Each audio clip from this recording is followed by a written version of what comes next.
right now. A wrong-way driver, a deadly crash, and 2 children caught in the middle. The heartbreaking scene unfolding overnight on the northeast side, and the charges a driver could now face. A famous voice silenced and a neighbor's deadly confession. We got the murder of actor Jonathan Joss shaking up San Antonio and grabbing national headlines. What we know now about the feud that may have led to it. Okay, good morning, ladies and gentlemen. Off we go for another day here of GMSA. Yes, and it is hump day, and it's a great day. We got meteorologist Justin Horn in the building right now. Justin, I know we're getting warm, but are we having any little activity happening in our forecast? So we are watching the radar this morning for some showers and storms. This is a dying area of storms. I will tell you that. We're seeing less and less lightning activity with it, so we know that this isn't terribly strong. There's no severe weather with this. And our hope, for most of us, is that we want this to hold together, maybe bring us a little rain here in San Antonio. I think it's going to be a close call. Again, this is continuing to die down, but it is making its way now into Fredericksburg, into parts of the hill country, and it will continue its trek south, and so it's conceivable we'll get some rain down here in San Antonio. But that probably holds off until at least 7 a.m., before we get anything here. For those in Fredericksburg, though, you are probably getting some pockets of heavy rain right now. Not a lot of lightning with this, at least not initially, as this kind of progresses off to the south. Folks near Harper, you're getting some rain at this hour too. But here in San Antonio, we are still dry. And again, it'll take a couple of more hours before that rain will get to us, if it gets here at all. Rain, if we're going to see it between 7 and 11 o'clock this morning, temperatures in the 70s. We'll call for about a 60% chance of rain, but clearing by midday, the rain chances go away. And then as we get into the afternoon, there could be a couple more pop-up stray storms. 92 is our forecast high, and it will be very humid today. Once we get past today, rain chances go away, especially as we get into the weekend. And it is about to get very, very hot. We'll show you the numbers coming up here in just a couple minutes. Let's get out to the roadways now. Are we still dealing with construction this morning, RJ? Oh, you know the answer to that, my friend. It was rhetorical, I'm sorry. You know what? One of my favorite routines coming in every morning is just checking in on Justin's construction adventures on the north side of town. So it's true. You know what? I think he was in an okay mood today, though. So we'll take that. We'll take happy Justin on the roads right now. All right, 37 at East Houston. Right there, traffic is looking pretty good for our folks. And again, no major accidents that you know about. We did have an incident earlier over on Evans Road at 35, but that has long been cleared out. It was a crash that involved a couple of vehicles and had blocked at least 2 main lanes as you take a look there at the airport. 281 Hildebrand over by UIW, the main campus there. Traffic is looking not too bad for our folks north of downtown. Let's give you a look here, though, at some construction activity on the northeast side. This is going to be right here at O'Connor Road. You see the flashing lights there off to the distance. Now, traffic is moving along pretty well for the most part on the north and southbound lanes, but a little bit of activity a little bit further north there past Live Oak, and that might be just that frontage road work that they're working on at 35 over in the Selma area. And then one other spot here, this is going to be 1604 over at I-10, and we do have some construction delays there over at the interchange. This is going to be the 1604 North expansion, but it looks like they have started to clear out some of the activity closer to Northwest Military and Lock Hill Selma. So again, we'll keep an eye on all of this for you guys if you are about to step outside on your Wednesday morning. Let's check in with Alex Gomez in Drive Cam for us. My man, Alex, what's going on? RJ, good morning and happy hump day. I'm starting out the early morning drive on the northeast side. Check out I-35 northbound at Topperwine. Now, no issues up until this point from when I left downtown. I'm going to keep on driving north. I'm going to go see how things are in Live Oak and Selma and see if there's any construction delays we got to worry about, RJ. I'll let you know. All right. Thank you very much for that. We know Alex will be the first on the scene if anything happens across the city of San Antonio. Guys, back to you. Already appreciate that. Now on to new video this morning of a tragic crash on the northeast side that left a woman dead and 2 children in a hospital. This happened around 9:30 last night on Harry Wurzbach near Urban Crest. San Antonio police say a pickup truck driving the wrong way slammed head-on into the car that the woman and kids were in. The woman, believed to be in her 40s, died at the scene. The children were taken to a hospital as a precaution. The truck's driver had minor injuries, and San Antonio police say he could now face intoxication manslaughter charges.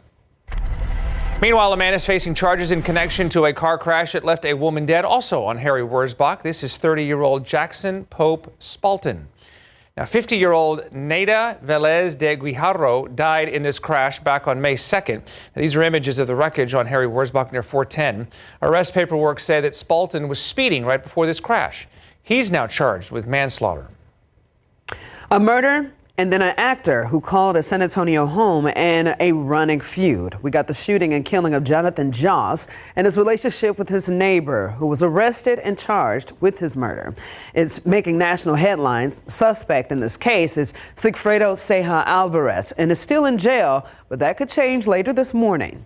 Right now, Alvarez is still in custody at the Bexar County Jail, even though he's already posted bond. Jail staff say that he hasn't been fitted for his required GPS monitor just yet. According to police, Alvarez admitted to the shooting on Dorsey Street, saying, quote, "I shot him." The victim, actor Jonathan Joss, was known for his role in King of the Hill and Parks and Rec. Police records show a long history of conflict between the two men, including more than 60 calls to 911 over the last 2 years. And as friends and family mourn Joss, people who worked with him are also speaking. Parks and Rec's official Instagram page posting this image saying, quote, "Forever our chief Ken." King of the Hill's official Instagram page also sending a message for Josh tonight, saying in part, quote, "His voice will be missed at the King of the Hill, and we extend our deepest condolences to Jonathan's friends and family," end quote. Well, this morning, after a Northwest Side home exploded, seriously injuring a man inside, the big question now is what will happen next? Investigators are now deciding when that damaged house will be torn down. Yeah, interior explosion, and the cause is still under investigation. I guess it's one of those things where it's like, I guess, who's next? Now, neighbors want a full inspection from CPS Energy to make sure that no more dangerous gas leaks are putting anyone else at risk. This is not the first blast in this neighborhood, and people are anxious, wondering who could be next. CPS Energy says they're working on this, but they're limited in what they can share because of a recent lawsuit. If you've seen this car right here that you're looking at on your screen, you need to speak up because the Bexar County Sheriff's Office thinks that people driving it shot a 16-year-old. Sheriff Javier Salazar calling it a vape deal gone wrong. It happened Monday morning at a home on Bluegrass Creek near 1604 Petranco Road. Sheriff said that the 16-year-old was trying to sell THC vapes. When they looked in his home, sheriff deputies say that they found $150,000 worth of weapons, marijuana, and the THC products. These pictures right here that you see show the inside of the home. This is where a man and two teens lived. The sheriff said that it looked more like a retail store than a home. Deputies arrested the boy's father, Elliot Henry, and the 18-year-old Dakota Henry, who is said to be a relative. The 16-year-old boy shot is expected to recover, but now the sheriff has a warning for parents about the dangers of these products. Whether the drug itself is the worst thing in the world, that's debatable. What they're willing to do to each other is what really scares me.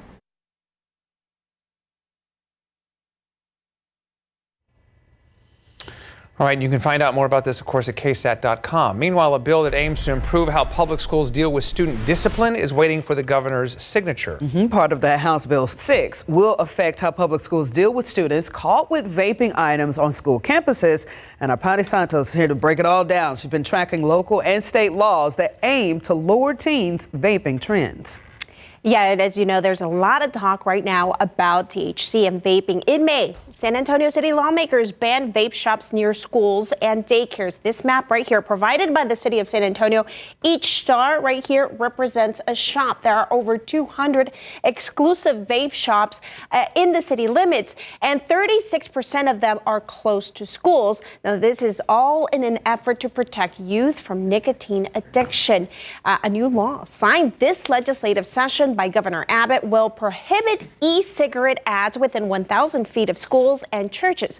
Starting in 2024, a new state law put any student caught vaping on a school campus in alternative schools or programs. Now, at the beginning of the school year, we told you about the new law and how it was impacting school districts. We want to check back with our school districts. We asked SAISD and ISD and any ISD to provide us with a number of teens that were sent to alternative school or discipline due to vaping incidents. Northside ISD had a total of 970 incidents as of mid-May. Some of them included kids in elementary schools. Northeast ISD reported 789 cases involving students having THC and e-cigs. San Antonio ISD filed an exemption with the Texas Education Agency and the state on how it handled student discipline. They say this school year they moved 161 students into alternative schools. Another 675 students were found with vapes but were not sent to an alternative school. Right now on KSAT.com, we have an article online where we show you how some of these vaping products are disguised. Jaffney? Okay, let's go outside with live cam, and we do have cloudy skies right now. We're watching some storms up across parts of the hill country. These are slowly working their way down towards San Antonio. Could they bring us some rain? Still a question. We're going to take a look at the Authority radar coming up. All right, a robot with legs playing badminton. A Swiss team's AI champ is serving up precision like never before, but can the humans keep up? That's ahead in Tech Bites. We got the mayor's race heating up just days ahead of the election. But what happens when a councilman takes parental leave right in the middle of a budget season? We got a dozen candidates vying for his seat and neighbors ready to weigh in.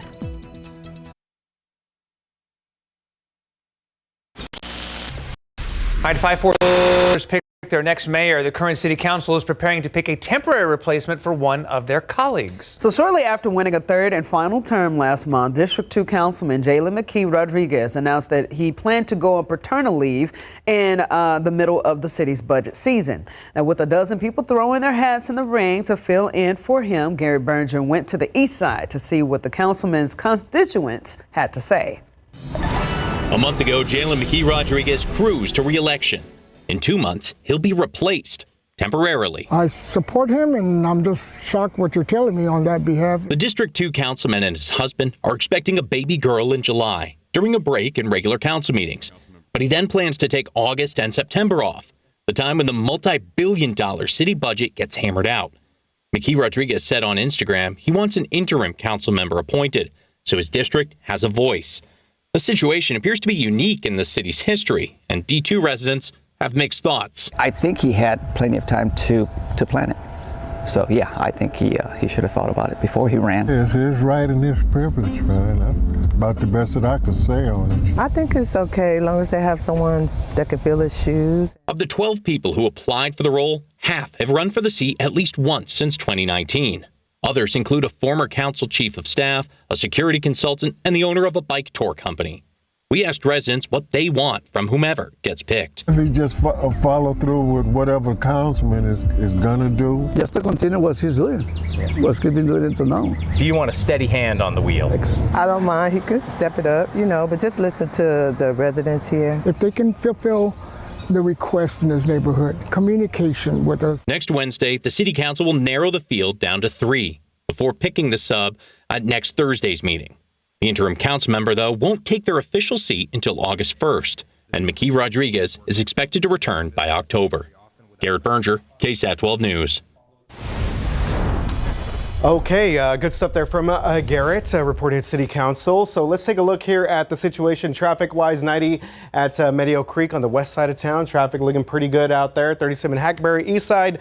No major issues for any of our drivers right now. Just kind of dealing with some overnight construction. Let's give you a citywide look here at exactly what's going on here. We do have that, obviously, the construction on the northeast side of town. We're going to show you that a little bit closer. And then right there at 10 and 1604, as I mentioned earlier, I usually talk to Justin about some of this traffic stuff. I didn't realize they were completely demolishing those cloverleafs out there, but it makes sense with that brand new flyover and all the flyovers that they're working there. But it is definitely quite a sight to see out there. 35 O'Connor Road traffic is looking pretty good out there with the exception of some delays a little bit further up in the northeast side. That's going to be over by Ritama and the Forum Parkway. And again, as we promised, a quick look here at the north side of town where we are still in the process of seeing some overnight closures still in place right there at the interchange. So let's go ahead and go to Alex Gomez on the roads for us this morning in Drive Cam. And Alex, how are things looking out there, man? How you doing on this Wednesday?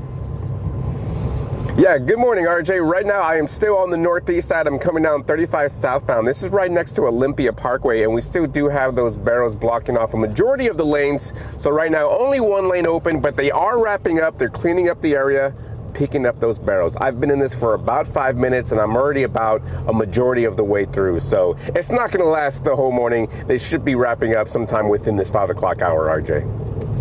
Okay, so not too bad out there on the roads, and I'm going to go to my guy Justin now, and we're keeping an eye on some storms north to us, huh? We are, yeah, and these are the storms that we talked a little bit about yesterday. We thought we would develop, they would develop across North Texas and make that trek all the way down into South Texas. That does appear to be the case this morning, although I'll tell you, these are weakening as they move south.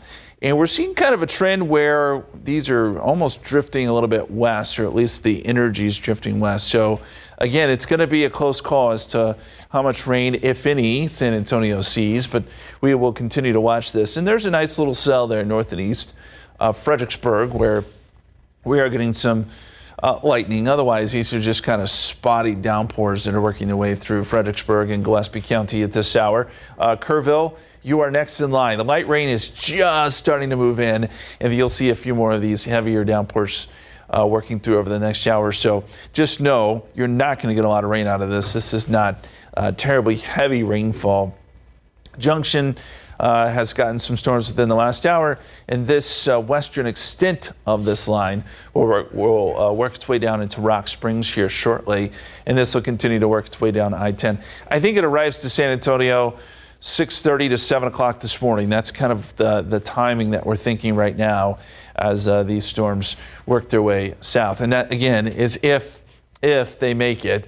As we look at the futurecast here, this model is hopeful that some of these storms will at least work into the north side of San Antonio by 7, 8, 9 o'clock this morning before everything kind of dies down by midday. And then we may see a couple more isolated showers and storms pop up this afternoon. This is around 8, 9 o'clock. After that, rain chances really do go away, at least for a couple days. We're going to get into a pretty hot weekend. Hey, real quick, if you didn't hear yesterday, Sarah did a great article on this, but spring 2025 now officially in the books as the hottest spring on record for San Antonio. We look at the months of March, April, and May, so many days above average. And when you put it all together, 74.8 degrees, that makes it, yes, the hottest spring on record here in San Antonio. Pretty incredible. It was definitely hot, especially in the month of May. Our forecast today, decent chance of showers and storms this morning, and then the rain chances taper off before we bring them up just a little bit this afternoon. High temperatures will be around 92, but do know it will be very humid and very hot this weekend too. 99 Saturday, 100 Sunday, but heat indices will be 105 plus both days. So please keep that in mind. We get into a hot stretch here Thursday, really Thursday through Sunday. The rain goes away. But next week, I got to tell you, I'm encouraged. It's looking pretty good. The high pressure is going to move away. You see, we've added some rain chances in there Monday and Tuesday. Fingers crossed that we could get into an active pattern yet again next week. So hopefully this hot stuff is fleeting. Okay, kind of an interesting question this morning for Just Ask Justin. If you're familiar with Battle of Midway, today is the anniversary of the Battle of Midway from World War II, June 4th, 1942. Huge win for the United States over Japan, which took me down a rabbit hole looking at the island of Midway. And apparently there is a famous bird that lives on this island still to this day and is over 70 years old. And she has a name. Is it Big Bird, Wisdom the Albatross, Lucky the Pelican, or Amelia the Seagull? And she is famous. This is not even, is this Googleable? Like, it is. Oh my gosh. So this I did not know, but she's actually fairly well known. Okay. And right now, Wisdom the Albatross is leading the way here. I know this is a very random question. Yes, you threw me out big time. But there's an interesting history here. So you can go to ksat.com/poll or scan the QR code. Let us know what you think. Just to be clear, we do not see these questions before. I mean, this is the first time when they air, when we see them. So it's like, wait a minute. So you gave us a hint. It is a she. It is a she. Okay, cool. Yes. All right, 5:22 right now, 79 degrees outside. All right, just days before release, major retailers are canceling Nintendo Switch 2 pre-orders. So what's going on? Plus, you won't believe the Swiss robot that's crushing humans at badminton. A surprising story coming up. In today's Tech Bites, the battle over Florida's social media ban for kids. The bill was signed into law last year, banning accounts for children under 14 and requiring parental permission for those used by 14 and 15-year-olds. Now a federal judge has blocked the law while a legal challenge plays out. Next, many disappointed gamers out there with some pre-orders for Nintendo Switch 2 being canceled ahead of tomorrow's official launch. Dozens of posts have popped up, customers complaining that Walmart, Target, and GameStop have canceled their orders without notice, some saying they're out of stock. Finally, a robot that's AI-driven is able to play badminton against humans. Its developers in Switzerland say it learns through repeated attempts to play the game. They believe the technology could lead to advancements in search and rescue and home services. But I mean, how hard could it be to program a robot to play badminton? After all, it's not rocket science. Those are your Tech Bites. There we go. 5:26 right now, 79 degrees outside. I wanted to come back and go to the same hospital my mom and dad worked at and how they met. He's graduating from KSAT High School this week, and he's been accepted to the very competitive nursing program at UT Austin. We'll tell you what inspired Jesus Lopez to get into the medical field and how he plans to help the community here. Coming up. Good morning and a happy hump day. Thanks so much for waking up with us, and we're having a good time because we got so much to get to. That's one reason why we're having a good time. Yes, exactly. So we'll check the roads outside. They're dry for the moment, but I guess to the north, some of them are getting wet right now. Yeah, there are some storms out there. Our friends up in Fredericksburg and even Kerrville now starting to see a little bit of rain. This is what we had hoped for, that this complex of showers and storms would hold together. Now the question, I think, is will these still hold together all the way to San Antonio? All indications are that it will, but it probably will be in a weakened state by the time it gets down here. We'll continue to track this, but the heaviest of the rain right now is up around Fredericksburg, where we're still seeing quite a few lightning strikes. It's electrical up there, and the leading edge is now working through the city of Kerrville. Light rain for the most part. You are not going to get a lot of rain out of this. This is not one of those big complexes with lots of severe weather and that sort of thing. These storms are rather pedestrian, but they are going to put down some pockets of heavy rain, and again, we'll see just how far south this area of storms can make it. Hey, I want to show you a great picture this morning from Skywatcher Oscar. If you're not a spider fan, look away. I've seen a lot of critters out lately. I think the rain has brought, well, the lizards have been prolific this year, but the spiders too. I don't know what kind of spider that is, but a big one. Not one that needs to be in the house. Just throw the house away. Arachnophobia. Yeah, a flame torch. Yeah, no, don't kill the spider. Okay, they do good things, but anyway, scary stuff there. All right, forecast for today. We'll get some showers and storms this morning. Decent chance of that through, I'd say 7 roughly to around 11 a.m. here in San Antonio if we're going to see that. Then skies will clear some. We'll get up to around 92. And then we'll see another isolated shower or storm later this afternoon. But do grab the umbrella as you're walking out the door this morning, just in case you may need it for a few hours this morning. RJ. All right, yes. Okay, let's go to traffic right now and see the very latest. And yeah, nice throwback there, Ernie. Arachnophobia. John Goodman, Jeff Daniels. One of the most horrifying scenes is when those spiders start coming out of the ears. Flying. Messed me up. You remember when the big mama that came out of nowhere was, ooh, it was like a little puppy running around. Yes, and you're right about the lizards, Justin. As a matter of fact, there's one lizard around our place. We've named it Yoshi, so it tends to pop up there. All right, 35 at 410. Traffic looking okay out here on the east and northeast side. 35 right there at San Marcos with the skyline in the background there. San Antonio looking good on a Wednesday morning. Let's give you an update real quick here on some construction on the east side of town. I get some emails, often some folks saying, why don't you pay attention to the east side? Well, here's an update. So basically, we're looking at phase 1. This is the Loop 410 and I-10 interchange. So a lot of activity taking place here as well for our drivers that come in from parts of Lavernia, Seguin, China Grove. It's looking at 94% complete for phase 1. There is a second phase there, and this project is basically also stretching from parts of East Commerce over to Foster Road. So again, we are getting there in terms of some of our progress. As you take a look at that TransGuide traffic camera, things are looking pretty good out there. Right now for our drivers on the east side of town, northeast side, a little bit of construction activity here for our drivers over by Live Oak and Universal City on our southbound lanes coming in from the Selma area. And a quick check on the north side of town, 10 at 1604. Traffic looking okay, but still dealing with some closures out there at the 1604 and 10 interchange. Let's go to Alex Gomez right now. He was on the northeast side earlier, so let's check in with him and see exactly what is going on out there. Alex, how we looking? Yeah, good morning, RJ. Well, I'm still on the northeast side, and I found a construction spot that I don't usually see construction at. It's going to be on 410 westbound right before Perrin Vital. And you can see right here all these headlights. That's going 410 west, and it's reduced down to one lane. Even the exit to Perrin Vital, it's going to be blocked off this morning. So it looks like they're still working. No signs of them cleaning up any of the barrels right now. So if you are going to be traveling in this area, if you're normally on I-35 exiting to 410 West, just know that you will probably have a delay this morning. RJ. Yeah, starting to see some of that backup there on the map. So we'll continue to monitor that situation. Thank you very much, Alex. Guys, back to you. 5:33 right now. This morning, we got a former educator now charged with aggravated sexual assault of a child. Dare County jail records show the 23-year-old Christopher Uresti was arrested on Friday. He's accused of sexual assault of a 12-year-old as well as inappropriate behavior with other students. Now, Southwest ISD told us that Uresti worked at 2 of its campuses between October of 2022 and October of 2024. He worked as a substitute teacher and aide before he later resigned following allegations of inappropriate behavior. And then in January, Northside ISD hired Uresti as a special education assistant. Then in May, he was placed on leave without pay after the district became aware of the allegations. NISD tells us that he was terminated on Monday. Now, Uresti is facing a number of accusations. Of course, if you want to read more about them, we have them all listed for you on our website. You can scan that QR code that you see on your screen. It'll take you directly there, or you can go to KSAT.com and look for the article.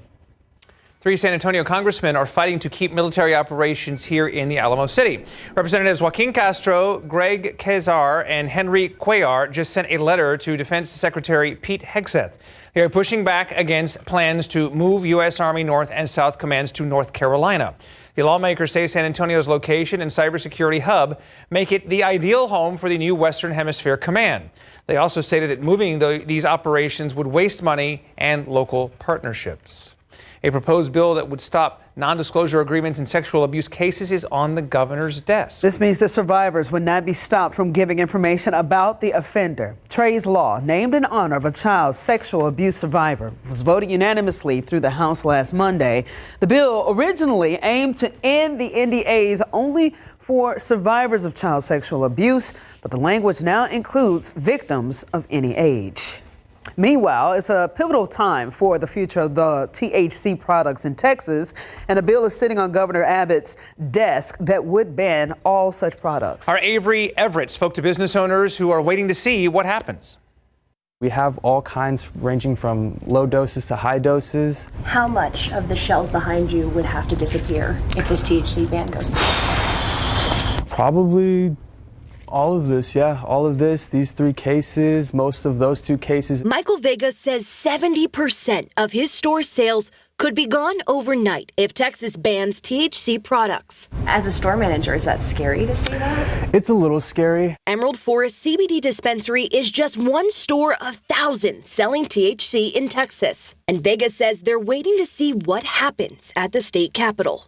More than likely, a lot of businesses are going to have to shut down, especially small single shops. Senate Bill 3 outlines new regulations for consumable hemp products in our state. It virtually bans all the THC products, with a few exceptions like CBD. Support has been loud from state leaders like Dan Patrick. It can poison you, not just children, but adults. But we're still waiting to see if Governor Greg Abbott signs this bill or vetoes it. And we asked him this week in our exclusive interview. I'll be taking a look at it with regard to something that I think may have passed last night. He's talking about a different bill, House Bill 46. It would expand who can apply for medical use of low THC cannabis under the Texas Compassionate Use Program and adds locations for this kind of pickup. Emmanuel Treca says most of his customers at CBD Jane's in San Antonio are looking for THC products to treat pain. Most of our customers are veteran, so a lot of them come in here for pain, PTSD, insomnia. If it comes down to it, probably won't have to close down some of our stores. Businesses in San Antonio say they're on standby, watching what happens at the state capitol and crossing their fingers. Avery Everett, KSAT 12 News. Now to a story that kind of breaks my heart a little bit. We've got a popular pay what you can restaurant in San Antonio, unfortunately soon closing its doors. This is Comfort Cafe, which supports an addiction recovery program. It's going to close its Los Patios location on July 4th weekend. The restaurant's Bandera Road location will still stay open, but Comfort Cafe suggests that a minimum $15 donation per meal with all proceeds supporting the Serenity Star Recovery Program in Smithville. This was such a beautiful location in general, but, better wishes for them. I hope we're going to do a follow-up with them, see what's going on. Jeff, all right, let's go outside with live cam. Some cloudy skies. We're watching the storms. When will they arrive to San Antonio if they do at all? We'll take a look coming up. And dads aren't the only ones cashing in this coming Father's Day. Wait till you hear who else is getting showered with gifts and how much people are spending. And it's practically a standstill here on the northeast side, and I'm not even driving on I-35 right now. Coming up after the break, I'll let you know which highway this is impacting. All right, this might sound hard to believe, but we're almost halfway through 2025, and experts now say it's now a good time to check in on your financial goals. You can start by reviewing the goals that you made at the beginning of the year. Remember the New Year's resolution? Review your budget by comparing your actual income and spending to what you projected back in January, and evaluate where you can make some changes. If your current debt strategy is not working, experts recommend considering refinancing options like a debt consolidation loan. Oftentimes you can take debt that feels unmanageable because it's across, for example, a bunch of different credit cards at different rates, different minimum payments, bring that into one loan, have it in one spot, fixed rate, and really put yourself on a budget to be able to manage that debt down over time. So no matter how the first half of the year went for you, you can always reset your game plan for the next 6 months. Meanwhile, Forbes is out with its annual list of America's richest self-made women. 16 celebrities are ranked among the top 100 entrepreneurs, executives, and entertainers. And this isn't surprising because it includes Oprah Winfrey, reality star Kim Kardashian, and singer Taylor Swift. Actress and singer Selena Gomez, singers Rihanna, Madonna, and Beyonce also are among the richest female celebrities. All right, well, it looks like dear old dad is set to cash in big this year. The National Retail Federation says Father's Day spending is expected to hit a record $24 billion, up from $22.4 billion last year. About 8,000 people surveyed say they'll spend about $200 each, mostly on cards, clothes, gift cards, and special outings. Interestingly, less than half are buying for their dads or stepdads. The rest, they're shopping for husbands, sons, brothers, friends, grandfathers. So mark your calendar. Father's Day is Sunday, June 15th. Always a special day. Something about giving your dad a card and something that you know he likes, whether it's fishing related or something, yes. And then that smile come across and he just keeps it on his little fireplace for the rest of the year. It makes me happy. Happy early Father's Day, Dad. Yes. Shout out to the dads. Early Father's Day. Barbecue stuff, actually. Yeah. That is true. Can't go wrong with that. Getting some stuff going on for my dad. All right, guys, let's check out the roads right now because things are actually pretty quiet out there. So no major delays to speak of in terms of any accidents as we give you a look here at the west side of town. Nogalitos 90 at Medio Creek, but do want to bring your attention to something here on the northeast side of town, which is over by Perrin-Bidle Road and 35. So again, Austin Highway, this entire stretch right here, seen some pretty good delays for all of our drivers that are coming down on 35 south right before you get past Austin Highway. And again, there's our shot there at the camera right here, right before you get to Perrin-Bidle Road. So let's check in with Alex Gomez right now and see exactly what is going on. I believe he is out there near that scene. Alex, how are we looking out there? Yeah, and I'm still checking out this area 410 westbound right at Perrin-Bidle. Take a look to your right here. You can see crews are still out here. They still have these lanes blocked. And for what I'm looking at, I mean, they're still working out here. So there's no telling if they're going to reopen the lanes anytime soon because I'm not seeing anybody picking up any barrels. So 410 westbound reduced to only having one lane open. Even the exit to Perrin-Bidle, that's remaining closed right now. So I would exit early depending on which side of I-35 you're on, north or southbound. Exit Randolph Boulevard, exit Walsham, and just take the back roads to get on 410 west from Perrin-Bidle, after Perrin-Bidle. RJ. Okay, some good advice there. Wurzbach Parkway might be an option if you're coming down 35 south anytime soon. As Alex mentioned, looks like that might be sticking around for a little bit. Justin, how are we looking outside? Any of this rain sticking around? Well, it will be moving in probably a little bit later this morning. We're dry for right now, but we've been watching these storms all morning as they've been tracking south through the hill country. Not San Antonio yet, but they have made their way through Fredericksburg and now moving into the Comfort area this morning, Kerrville. You've gotten a little bit of rain. Again, it's not a lot. These are mostly just moderate to heavy showers. We're not even seeing lightning strikes with any of this activity, but starting to work in around Comfort, Sisterdale, and then the heaviest of the rain is in eastern parts of Gillespie County. Still seeing quite a bit of lightning strikes there and some decent rain around Fredericksburg. This outflow boundary, which is kind of the leading edge of this, is pushing south at a pretty good rate.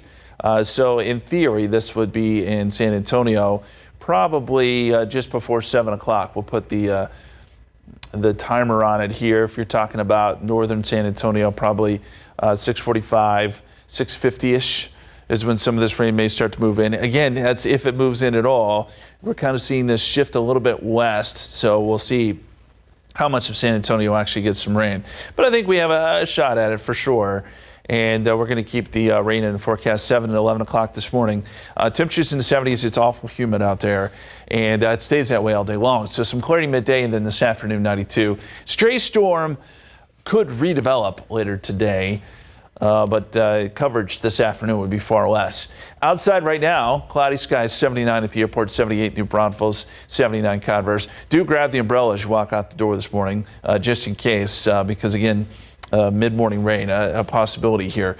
The long distance this storm has traveled is pretty impressive. It started way up there around Dallas, and it has made it all the way down here into the hill country this morning.